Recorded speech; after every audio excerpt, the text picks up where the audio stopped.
ತುಮಕೂರು ಜಿಲ್ಲೆ ಕೊರಟಗೆರೆ ತಾಲೂಕಿನ ಕೋಳಾಲ ಹೋಬಳಿಯ ವಡೇರಳ್ಳಿ ಸೇರಿದಂತೆ ಸುತ್ತಮುತ್ತಲಿನ ಗ್ರಾಮಗಳಲ್ಲಿ ಎತ್ತಿನ ಹೊಳೆ ಯೋಜನೆಯ ಅಡಿಯಲ್ಲಿ ಪ್ರಸ್ತಾವಿತ ಬಫರ್ ಡ್ಯಾಂ ನಿರ್ಮಾಣಕ್ಕೆ ಗ್ರಾಮಸ್ಥರು ಹಾಗೂ ರೈತರು ತೀವ್ರ ವಿರೋಧ ವ್ಯಕ್ತಪಡಿಸಿದ್ದಾರೆ.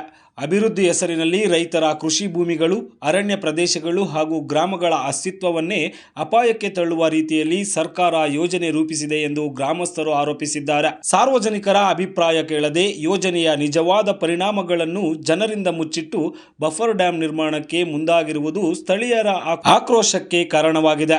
ಈ ಹಿನ್ನೆಲೆಯಲ್ಲಿ ವಡೇರಳ್ಳಿ ಹಾಗೂ ಸುತ್ತಮುತ್ತಲಿನ ಗ್ರಾಮಗಳ ನೂರಾರು ರೈತರು ಮತ್ತು ಸಾರ್ವಜನಿಕರು ಒಟ್ಟಾಗಿ ತಹಶೀಲ್ದಾರ್ ಕಚೇರಿಗೆ ತೆರಳಿ ಮನವಿ ಪತ್ರ ಸಲ್ಲಿಸಿದ್ದಾರೆ.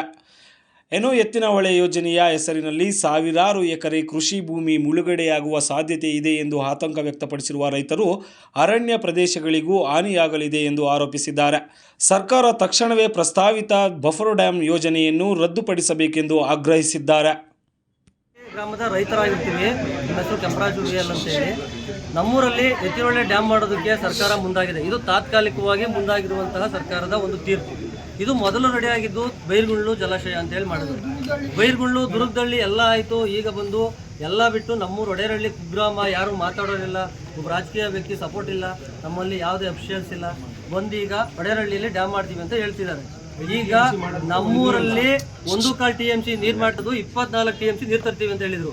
1.25 TMC ನಮ್ಮೂರಿಗೆ ಯಾಕೆ ತರಬೇಕು, ವಡೇರಳ್ಳಿಗೆ ಯಾಕೆ ತರಬೇಕು, ಬೇರೆ ಯಾವುದೂ ಇಲ್ವಾ? ನಮ್ಮೂರಲ್ಲಿ ಎಲ್ಲ ಥರದ ಸಮೃದ್ಧವಾದ ಇಲ್ಲ. ಹಾಗಾಗಿ ನಾವು ವಡೇರಳ್ಳಿ ಗ್ರಾಮ ಹನುಮಂತೇಗೌಡ ಅಂತ ಹೇಳಿ, ಈ ಪ್ರಜಾಪ್ರಭುತ್ವ ಸರ್ಕಾರದಲ್ಲಿ ನಮ್ಮ ಗ್ರಾಮ ಯಾವತ್ತೂ ರಾಜಕೀಯವಾಗಿ ಮುಂದೆ ಬಂದಿರಲಿಲ್ಲ. ನಾವು ಯಾವಾಗಲೂ ಕಷ್ಟಪಟ್ಟು ಮಕ್ಕಳು ಸಾಕೊಂಡು ನಮ್ಮ ಸಂಸಾರಗಳು ಸಾಕೊಂಡು ಒಳ್ಳೆ ವಿದ್ಯಾಭ್ಯಾಸ ಕೊಡಿಸ್ಕೊಂಡು ನಾವು ಊರಲ್ಲಿ ಇದ್ದಂಥವ್ರು. ನಾವು ಯಾವುದೇ ರಾಜಕೀಯಕ್ಕೆ ಹೋದರಲ್ಲ. ಇದು ದೊಡ್ಡ ರಾಜಕೀಯ ಕುತಂತ್ರ. ನಾವು ಹಿಂದೆ ಎಲ್ಲ ಸ್ಟ್ರೈಕಿಗೆಲ್ಲ ಹೋಗಿಲ್ಲ. ಹಿಂದೆ ದೇವರಾಯನದುರ್ಗದಲ್ಲಿ ಮಾಡಬೇಕು ಅಂದರು, ರಾಜಕೀಯ ಬಲದ ಮೇಲೆ ಅದನ್ನು ನಿಲ್ಲಿಸಿರು. ಬೈರ್ಗುಂಡ ಮಾಡ್ತೀವಿ ಅಂದರು, ಅದು ರಾಜಕೀಯ ಬಲದ ಮೇಲೆ ನಿಲ್ಲಿಸಿ ಈಗ ನಮ್ಮ ವಡೇರಳ್ಳಿ ಯಾರೂ ಬರಲ್ಲ, ಇಲ್ಲಿ ಯಾರೂ ಹೇಳೋರು ಕೇಳೋರಿಲ್ಲ, ಅಮಾಯಕರು ಅಂತ ಹೇಳ್ಬಿಟ್ಟು ಇದನ್ನು ಸೂಚನೆ ಮಾಡ್ಯಾವ್ರೆ. ವಡೇರಳ್ಳಿ ಬಲ ಇಲ್ಲಿಂದ ಆಚೆ ನೋಡ್ಕೊಳ್ಳಿ. ನಾವು ಎಲ್ಲಿವರೆಗೂ ಬೇಕಾದ್ರೂ ನಾವು ಹೋರಾಟ ಮಾಡೋದಕ್ಕೆ ರೆಡಿ ಇದ್ದೀವಿ. ಅವ್ರ ಮಕ್ಕಳು ಸಾಕ್ದಂಗೆ ನಾವು ಮಕ್ಕಳು ಸಾಕೋದು ಬೇಡವಾ? ರಾಜಕೀಯದವ್ರು ಸಾಕ್ದಂಗೆ ಅವರು ಮೊಮ್ಮಕ್ಕಳು ಸಾಕ್ದಂಗೆ ನಾವು ಮೊಮ್ಮಕ್ಕಳುಗಳು ಸಾಕೋದು ಬೇಡವಾ? ಅವರು ಕರ್ನಾಟಕ ರಾಜ್ಯದಲ್ಲಿ ಬದುಕಿದಂಗೆ ನಾವು ಬದುಕೋದು ಬೇಡವಾ? ಅವ್ರಿಗಿರೋವಷ್ಟು ಅಧಿಕಾರ ನಮಗಿಲ್ವಾ? ಈ ರಾಜಕೀಯ ಬಲದ ಮೇಲೆ ಇದನ್ನು ಮಾಡ್ತಾವ್ರೆ. ದಯಮಾಡಿ ಹೇಳ್ತಾ ಇದ್ದೀನಿ, ಯಾವುದೇ ಕಾರಣಕ್ಕೂ ವಡೇರಳ್ಳಿಯಲ್ಲಿ ಬೆಂಗಳೂರು ಕಸ ತಂದು ಮ್ಯಾಗಡೆ ಸುರಿದ್ರು, ಆ ಹಳ್ಳದಾಗ ಎಲ್ಲ ಹುಳ ಬಿದ್ದಾವೆ, ಕೊಳತ್ ನೀರು ಹರಿತಾ ಐತೆ. ಅದನ್ನು ಅನುಸರಿಸ್ಕೊಂಡು ನಾವು ಬೆಳೆಗಳಿಕೊಂಡು ಜೀವನ ಮಾಡ್ತಾ ಇದ್ವಿ. ಕುರಿ ಮ್ಯಾಕೆ ದನಕರುಗಳು ಸಾಯ್ತಾ. ದೊಡ್ಡ ವಿಚಾರವಾಗಿ ತಗೊಬಂದು ವಡೇರಳ್ಳಿ ಡ್ಯಾಮ್ ಮಾಡ್ತೀವಿ ಅಂತ ಮಾಡ್ಯವ್ರೆ. ನಾವು ಯಾವುದೇ ಕಾರಣಕ್ಕೂ ಬಿಡಲ್ಲ. ಇದು ಸರ್ಕಾರಕ್ಕೆ ಮಂದಟ್ಟಾಗಬೇಕು.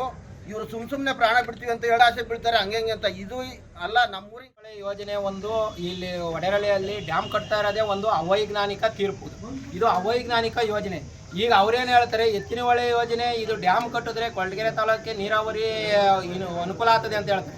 ಕೊರಟಗೆರೆ ತಾಲೂಕೊಳಗೆ ಯಾವುದೇ ರೀತಿ ನೀರಾವರಿಗೆ ಅನಾಥ ಕೋಲಾರ, ಚಿಂತಾಮಣಿಗೆ, ಬೆಂಗಳೂರು ಗ್ರಾಮಾಂತರಕ್ಕೆ ಅವ್ರು ಅಲ್ಲೇ ತಗೊಂಡೋಗ್ಬಿಟ್ಟು ಮುಂದೆ ಅಲ್ಲಿ ಡ್ಯಾಮ್ ಕಟ್ಕೊಂಡು ಅವರಿಗೆ ಜನರಿಗೆ ಬದುಕು ಕೊಡಲಿ. ನಮಗೆ ಬದುಕು ದೇವ್ರು ಕೊಟ್ಟವನೇ, ನಾವು ಬದುಕನ್ನ ಚೆನ್ನಾಗಿ ಅನುಭವಿಸ್ತಾ ಇದ್ದೀವಿ. ನಮ್ಮ ಕಡೆ ಎಲ್ಲ ಸಮೃದ್ಧವಾಗೈತೆ.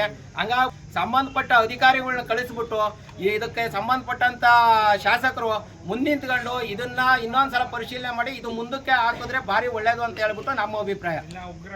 ಇಲ್ಲ ಅಂತಂದ್ರೆ ಇದೇ ರೀತಿ ಮುಂದುವರೆದ್ರೆ ನಮ್ಮ ಹೋರಾಟ ಅಂತೂ ಡ್ಯಾಮ್ ನಿಲ್ಲೋವರೆಗೂ ಯಾವುದೇ ರೀತಿ ಯಾವುದೇ ಕಾರಣಕ್ಕೂ ನಿಲ್ಸಲ್ಲ. ಹಿಂಸಾತ್ಮಕ ಏನೇ ಮಾಡಿದ್ರು ನಾವು ಮಾತ್ರ ಪ್ರಾಣ ಬೇಕಾದ್ರೂ ಕೊಡ್ತೀವಿ, ರಕ್ತ ಬೇಕಾದ್ರೂ ಕೊಡ್ತೀವಿ. ಯಾವುದೇ ಕಾರಣಕ್ಕೂ ಭೂಮಿ ಅಂತೂ ಕೊಡಲ್ಲ. ಯಾವುದೇ ರೀತಿ ಯಾವುದೇ ಕಾರಣಕ್ಕೂ ನಿಲ್ಸಲ್ಲ. ಹಿಂಸಾತ್ಮಕ ಏನೇ ಮಾಡಿದ್ರು ನಾವು